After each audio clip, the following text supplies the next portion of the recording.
कुछ अर्से पहले मेरा स्पेन के एक शहर मलागा में जाना हुआ। मैं जब मलागा में था तो एक दिन मेरा मूड हुआ कि मैं पिज़्ज़ा खाऊं। तो मैंने वहाँ पे एक पिज़्ज़ा शॉप ढूंढी और मैं वहाँ पहुँच गया। जब मैं पिज़्ज़ा शॉप पहुँचा तो वहाँ पे दो लोगों ने जो है वो मेरा रिसेप्शन किया। वो दो लोग प्रॉब्ली जो हैं वो इस पिज़्ज़ा शॉप के ओनर्स थे। तो जब मैं उनके साथ बैठा, मेरी उनके साथ गपशप शुरू हुई, तो उन्होंने मुझे बताया कि उनमें से एक जो ओनर थे वो पाकिस्तान से थे और एक जो है वो इंडिया से थे। तो बड़ी मुझे खुशी हुई ये जान के कि इंडिया पाकिस्तान के जो हैं वो दोनों मिल के जो है वो बिज़नेस रन कर रहे हैं। तो जब हमारी और ज़्यादा गपशप हुई तो उन्होंने मुझसे पूछा कि आप कहाँ से आए हैं और आप यहाँ पे स्पेन में क्या कर रहे हैं। तो मैंने उनको बताया कि मैं पाकिस्तान से हूँ और मैं पिछले 7 साल से जर्मनी में सेटल्ड हूँ और मैंने जर्मनी में अपनी स्टडीज़ कंप्लीट की हैं और उसके बाद मैं वहीं पे जो हूँ वो अभी इस वक्त सेटल हूँ। और स्पेन में जो है मैं अभी सिर्फ जो है वो अपनी हॉलीडेज़ के लिए आया हूँ। तो उन्होंने जो है वो बड़ी ज़बरदस्त जो है वो मुझे रिसेप्शन दिया और गपशप लगाई मेरे साथ और काफ़ी देर तक जो है वो हम वहाँ पे बैठे रहे। उनमें से जो एक ओनर थे, उन्होंने मुझसे पूछा, उन्होंने मुझे बताया इनफैक्ट कि उनका एक बेटा है 16-17 साल का और वो चाहते हैं कि उनका बेटा भी जो है वो जर्मनी आए, वो यहाँ पे आके पढ़ाई करे और यहाँ पे आके जो है अपना करियर इस्टेब्लिश करे और यहाँ पे सेटल हो जाए।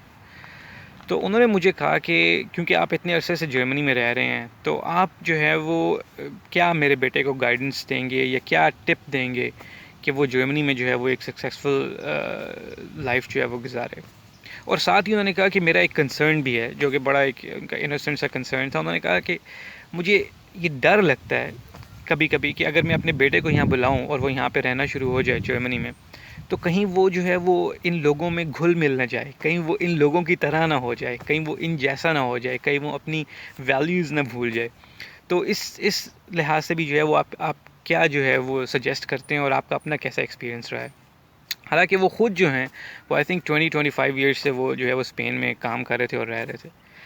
तो ये वीडियो बनाने का भी मकसद यही है कि जो भी मेरा जर्मनी का एक्सपीरियंस रहा है 7 साल का, जितनी भी मैंने मुख्तलिफ़ जर्मन कंपनीज़ में काम किया है या वहाँ पे पढ़ाई की है, और जो मुझे लगता है कि जो जर्मनी में सक्सेसफुल होने का या कामयाब होने का एक तरीका है, वो मैंने जो उन अंकल के साथ शेयर किया था, मैं चाहता हूँ कि आप सब लोगों के साथ भी शेयर करूँ और अगर आप लोगों को भी उससे कोई बेनिफिट हो तो आप ज़रूर जो है वो उससे फ़ायदा उठा सकें। अच्छा, सबसे पहले इस चीज़ को डिफ़ाइन कर देते हैं कि जर्मनी में सक्सेसफुल होने का मतलब क्या है। पहले इस चीज़ की डेफिनेशन कर लेते हैं। उस डेफिनेशन के लिए जो है 4 केसेस लेते हैं। पहला केस, एक बंदा है, कोई वो दुनिया के किसी भी कोने से कैसे भी कुछ भी करके वो जर्मनी पहुंच जाता है। वो यहाँ आता है और वो यहाँ पे आके अपनी जो है वो असाइलम अप्लाई कर देता है। जो जर्मन गवर्नमेंट है वो उसकी असाइलम एप्लीकेशन जो है वो प्रोसेस करना शुरू हो जाती है। मीनवाइल जितनी देर में उसकी एप्लीकेशन प्रोसेस हो रही है, वो बंदा अब कोशिश करेगा कि मैं किसी तरह पे यहाँ पे काम ढूंढूँ, कोई जॉब ढूंढूँ अंडर द टेबल या किसी भी तरह किसी रेस्टोरेंट में जाके या व्हाटएवर जो भी उसको काम मिलता है, और वो इवेंचुअली ढूंढने में कामयाब हो जाता है। यानी उसकी एप्लीकेशन जो है वो प्रोसेस हो रही है और उसने काम करना शुरू कर दिया। दूसरा केस, एक और बंदा है, वो जर्मनी डायरेक्टली नहीं आ सकता लेकिन वो यूरोप के किसी और मुल्क में जो है वो आ गया। और उसकी एग्ज़ाम्पल आप ले सकते हैं पोलैंड से, क्योंकि बहुत लोग हैं जो पहले पोलैंड आते हैं क्योंकि पोलैंड में रिलेटिवली एडमिशन लेना जो है वो इजी है और लोग पहले पोलैंड में आके एडमिशन लेते हैं, उसके बाद पोलैंड में वो जो है वो टेम्प्रेरी रेजिडेंटशिप अप्लाई कर देते हैं और वहाँ से फिर वो जर्मनी आ जाते हैं।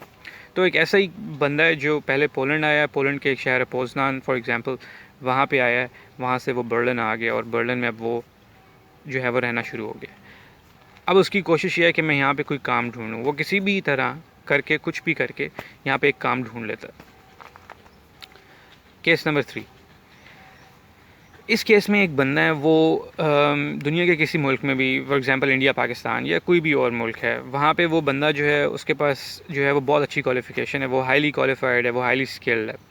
उसने जर्मनी में एक यूनिवर्सिटी में एडमिशन लिया, वो यहाँ पे आया, उसने यहाँ पे पढ़ाई की और एक यूजुअल प्रोसेस के थ्रू वो जर्मन जॉब मार्केट में शामिल हो गया और फिर उसको जॉब मिल गई और वो पैसे कमाना शुरू हो गया। चौथा केस ये है कि एक, क्योंकि जर्मन गवर्नमेंट जो है उनको हाईली स्किल्ड वर्कर्स की बहुत ज़्यादा ज़रूरत है, चाहे वो इंजीनियरिंग की हो, आईटी की हो या किसी भी फील्ड से, इवन डॉक्टर्स भी।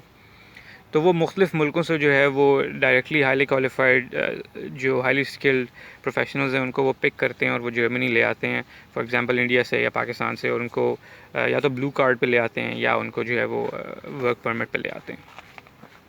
तो इसी तरह ही एक बंदा जो है वो लेट्स से कि इंडिया पाकिस्तान से जो है वो डायरेक्टली जो है वो रिक्रूट होके और इंडिया आ गया सीधा और वो काम करना शुरू हो गया।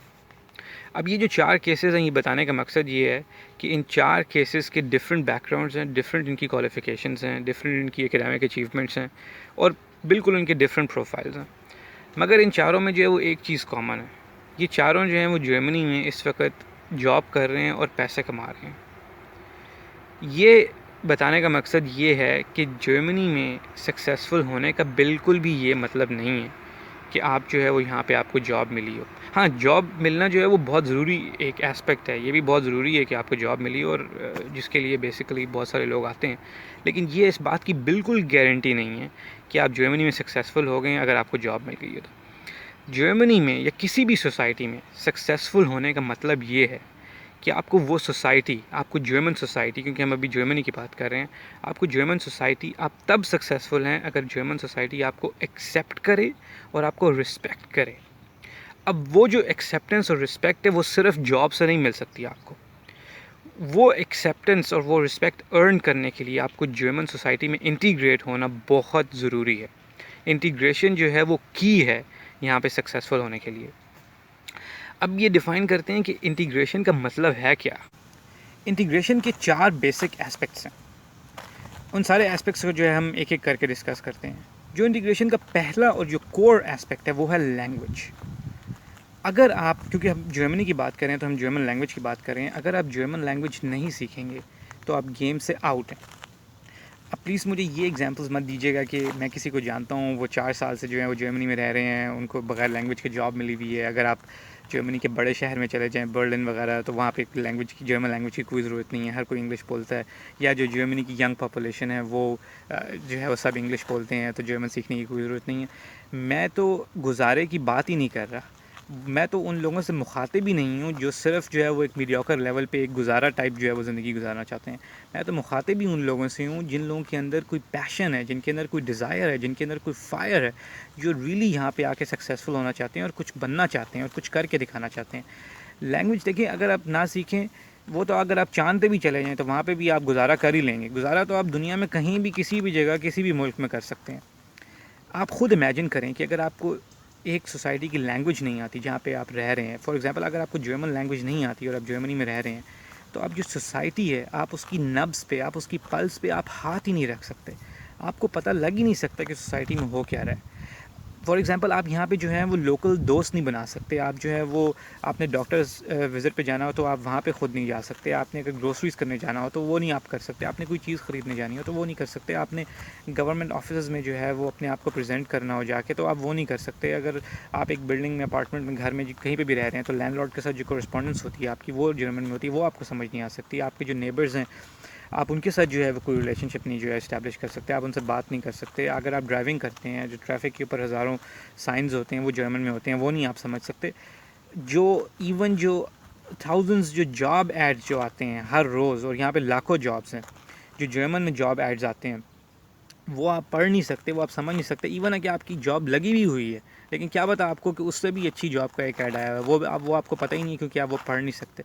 तो हज़ारों ऐसी चीज़ें हैं जो आप कर ही नहीं सकते यहाँ पे अगर आपको लैंग्वेज नहीं आती। और जिन लोगों को लैंग्वेज नहीं आती यहाँ पे और वो यहाँ पे रह रहे हैं, बेशक वो 4 महीने से रह रहे हैं या 40 साल से रह रहे हैं, और अगर उनको लैंग्वेज नहीं आती तो वो सोसाइटी में इंटीग्रेटेड नहीं है। मैं सिर्फ जॉब मिलने की बात नहीं कर रहा, वो तो इतने सारे प्रोफेशंस हैं आईटी इंजीनियरिंग के जिसमें जो है वो लैंग्वेज की कोई ज़रूरत नहीं होती। अगर आपको कोडिंग प्रोग्रामिंग आती है तो यू कैन जस्ट सर्वाइव। लेकिन मैं तो सर्वाइवल की दोबारा बात कर रहा हूँ कि मैं सर्वाइवल की बात कर ही नहीं रहा। मैं तो बात ही जो है वो सक्सेस की कर रहा हूँ। मैं तो बात ही जो है वो रिस्पेक्ट और एक्सेप्टेंस की कर रहा हूँ एक सोसाइटी में। तो लैंग्वेज जो है वो आपने ज़रूर सीखनी है और दबा के सीखनी है। दूसरा जो एस्पेक्ट है इंटीग्रेशन का वो बड़ा सिंपल सा है, वो है लॉ। यहाँ का जो लॉ है, आपने उस लॉ को पढ़ना है, आपने उसको समझना है और आपने उस पर अमल करना है। Very simple. तीसरा जो एस्पेक्ट है इंटीग्रेशन का वो है हिस्ट्री। किसी भी मुल्क की हिस्ट्री जो है वो बहुत ही ज़्यादा अहमियत की हामिल होती है, और स्पेसिफ़िकली उस मुल्क की जहाँ पे आप रह रहे हो। हिस्ट्री बेसिकली आपको ये बताती है कि ये जो मुल्क है उसकी जो करंट स्टेट है, जो इनका करंट लाइफस्टाइल है, जो इनकी वैल्यूज़ है, जो इनका कल्चर है, जो इनकी लैंग्वेज है, वो कैसे पास्ट से ट्रांसफॉर्म हो के आज इस सिचुएशन पे, इस स्टेज पे पहुंची है। तो आपने जो है वो इनकी हिस्ट्री पढ़नी है, क्योंकि वो आपको बहुत ही एक अच्छा आइडिया देगी कि जो ये करंट उनकी सोसाइटी है इसकी इस तरह के होने की वजह क्या है। चौथा जो एस्पेक्ट है इंटीग्रेशन का वो है कल्चर। अब ये एक बड़ा सेंसिटिव टॉपिक है, क्योंकि कल्चर की हर बंदे की एक अपनी डेफिनेशन होती है। इंटीग्रेशन का बिल्कुल भी ये मतलब नहीं है कि आपने यहाँ पे आना है और इनकी तरह का बन जाना है या इनकी तरह का बन जाने की कोशिश करनी है कि आप यहाँ पे आएँ और जल्दी जल्दी से जो है वो आप जर्मन बन जाए। पहली तो बात ये कि ना तो आपने ये करना है और ना ये हो सकता है। ना आप ये बन सकते हैं और ना ये आप बन सकते हैं। इंटीग्रेशन जो है वो हमेशा दो ग्रुप्स के दरमियान होती है। उसमें एक ग्रुप जो है वो लार्जर ग्रुप होता है और एक ग्रुप जो है वो स्मॉलर ग्रुप होता है। ये ग्रुप, ये सोसाइटी जो है जर्मनी, ये लार्जर ग्रुप है। जो स्मॉलर ग्रुप है वो आप लोग हैं, वो हम लोग हैं जो हम बाहर से आते हैं और लार्जर ग्रुप के अंदर शामिल हो जाते हैं। इंटीग्रेशन में आपने जो इनका कल्चर है, आपने उस कल्चर को जो है वो एक्सेप्ट करना है, आपने वैसा बनना नहीं है। इंटीग्रेशन बेसिकली इस चीज़ का नाम है कि आपकी जो अपनी आइडेंटिटी है और जो आपकी अपनी वैल्यूज़ है उसके दरमियान और जो लार्जर ग्रुप की वैल्यूज़ और आइडेंटिटी और कल्चर है उसके दरमियान एक बैलेंस फाइंड करना है आपने। ये है इंटीग्रेशन। बिल्कुल अपनी वैल्यूज़ जो है, मैं ये नहीं कह रहा कि आपने उनको छोड़ना है और ऐसा बन जाना है, उसको भी कायम रखना है और इसको भी एक्सेप्ट करना है, और वो लाइन ढूंढनी है जिसमें आप ये बैलेंस फाइंड कर सकें। इंटीग्रेशन में होता ये है कि जो दो ग्रुप्स होते हैं लार्जर और स्मॉलर, उसमें दोनों ग्रुप्स का ये काम होता है कि वो एक दूसरे की जो सिमिलैरिटीज़ और जो डिफरेंसेस हैं उनको स्पॉट करें। क्योंकि अगर आप डिफरेंसेस एक दूसरे के स्पॉट करेंगे तो उतना ही ज़्यादा आसान और जल्दी होगा एक दूसरे को एक्सेप्ट करना, क्योंकि फिर वो आपके लिए नॉर्मल होगा कि ये जो आपका डिफरेंस है वो आपके लिए एक स्ट्रेंजर चीज़ नहीं होगी। और जो आपकी सिमिलैरिटीज़ हैं अगर वो कम हैं तो कोई बात नहीं, क्योंकि एनी हाउ आप डिफरेंट कल्चर्स हैं, लेकिन अगर वो ज़्यादा हैं तो और भी अच्छी बात है। जितनी वो ज़्यादा हैं उनको शेयर करें, जितनी जो है वो डिफरेंसेस ज़्यादा हैं उन डिफरेंसेस को स्पॉट करें और उनको सिर्फ एक्सेप्ट करें। तो ये बात याद रखिएगा, इंटीग्रेशन में बिल्कुल भी आपने जो है वो इन जैसा नहीं बनना, लेकिन आपने एक्सेप्ट करना है। दूसरी एक बड़ी इंपॉर्टेंट बात मैं कहना चाहूँगा इंटीग्रेशन की, कि इंटीग्रेशन जो है ना ये कभी भी किसी के लिए मत कीजिएगा। ये मत सोचिएगा कि यार मैं यहाँ आऊँगा और मेरे पे ये लाज़िम है, मेरे पे मस्ट है कि मैंने इंटीग्रेट होना है, मुझे गवर्नमेंट कह रही है या मुझे कोई बंदा कह रहा है या मुझे जो है वो किसी का जो ऑर्डर आया है या मैं आपको कह रहा हूँ तो इसलिए करनी है। इंटीग्रेशन आपने सिर्फ यहाँ पे इसलिए करनी है क्योंकि इसमें आपका बेनिफिट है, इसमें किसी और का बेनिफिट नहीं है। अगर आप इनकी बात करते हैं तो ये तो जब आप यहाँ पे नहीं भी आए थे तो ये इधर ही रह रहे थे, और आप अगर यहाँ से 10 साल बाद या 20 साल बाद चले भी जाएंगे तो ये इधर ही रहते रहेंगे। तो ना तो आपने इनके लिए जो है वो ये सारी चीज़ें करनी है और ना इनको कोई इससे फ़र्क पड़ना है। यहाँ पे तो बात ही ये हो रही है कि आपने कैसे सक्सेसफुल होना है। वो सक्सेस आपका है, वो इनका नहीं है। अगर आपने सक्सेसफुल होना है तो आपने जो है वो ये चीज़ें एक्सेप्ट करनी है। दूसरा ये कि इंटीग्रेशन जो है उसके लिए एक और रिक्वायरमेंट भी होती है, वो ये कि इंटीग्रेशन हमेशा जो है वो दो तरफ़ा होती है। कभी भी एक ग्रुप जो है ना वो इंटीग्रेट नहीं हो सकता अगर दूसरा ग्रुप चाहे ना उसको इंटीग्रेट करना।